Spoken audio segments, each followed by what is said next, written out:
Today's build is going to be a quick one. It's super simple, but it's also beautiful, and it's sure to be a big seller at your local craft show, especially come the holiday seasons.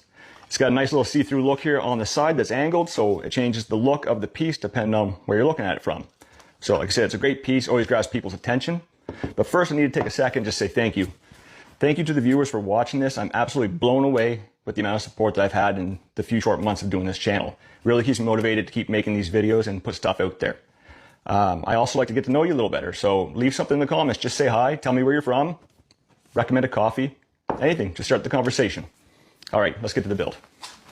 I recently had to do the deck on my utility trailer, and I came across a deal on some hardwood boards, so that's what I used to do the deck, and these are the cut-off pieces I have left over.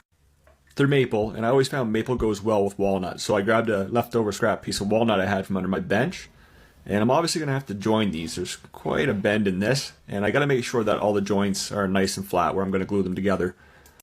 First I'm going to rip down my piece before I hit the joiner. That just means I got less material to take off to get a flat piece. And at this stage I'm purposely going to leave everything a little bit bigger than what I want for a final depth. And the final depth is going to depend on your tea lights. So the tea lights I have, I think a 3 to 3 1/4 by 3 3 1/4 is going to look nice.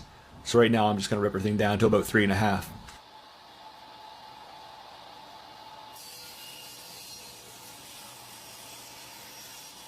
Then I'm going to head over to my joiner and get one side of all the pieces nice and flat. I'll use the thickness planer to get the other side flat and bring it to my final thickness. And this maple is starting to look like it's got some nice figure into it.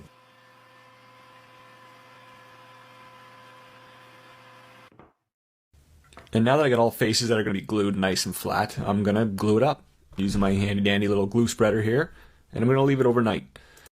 And here where I'm gluing up, I only really care about the bottom of the piece being nice and flush.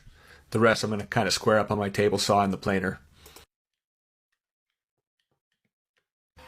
And when it's dry, I'll do a quick shallow pass on my joiner just to get all the hard glue and make sure everything gets nice and flush. Because why not? I got a joiner, so it's way better than sanding. And I'll put my freshly trimmed bottom up against the fence. That sounded horrible. I'm going to put the flat edge against the fence, and I'll just use my table saw to square up the top edge and bring it to the final size. My saw blade is almost the right size for cutting all the way through this, but not quite there, so I'm going to have to opt for the old flippy cutting method here and take 2 passes. I could have reduced the height of the piece, but that would have meant I had to take off more maple with the planer in the next step, and I like the way it looks, so I just decided to go this route. And since I didn't join both pieces at the start, when I pass it through the planer, I'm going to try to take a little bit off of time and make sure they're equal passes, so I'm left with